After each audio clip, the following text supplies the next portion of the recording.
নমস্কার, আমি জয়িতা চক্রবর্তী দে। আমি একজন বাচিক শিল্পী। আমার যারা শুভানুধ্যায়ীরা আছেন অনেকেই অনেকদিন ধরে বলছিলেন যাতে আমি একটা নিজস্ব চ্যানেল খুলি। তো সেটা আজ করছি কাল করছি বলে ব্যস্ততার দৌড়ে হচ্ছিল না। আমার চ্যানেল কবিতায় কথা বলি।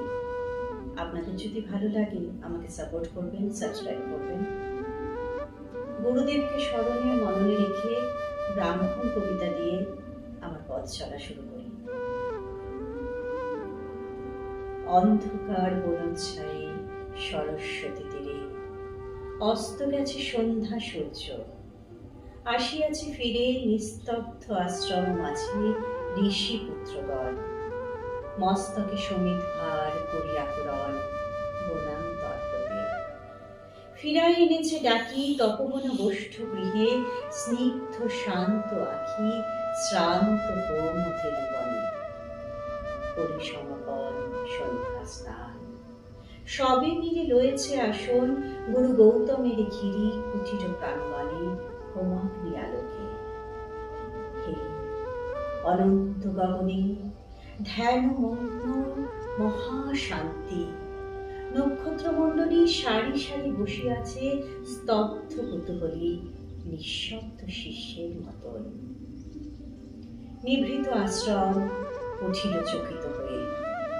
মহর্ষি গৌতম কহিলেন, বৎসগণ, ব্রহ্মবিদ্যা শিখি কর অবধান।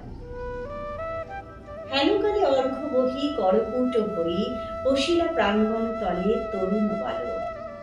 বন্দি ফল ফুল দলে ঋষির চরণ পদ্ম নমি ভক্তি ভরে কহিলা কোকিল কণ্ঠে সুধা স্নিগ্ধ স্বরে, ভগবান ব্রহ্মবিদ্যা শিক্ষা অভিলাষী, আসিয়াছি দীক্ষাতরে কুশক্ষেত্রবাসী।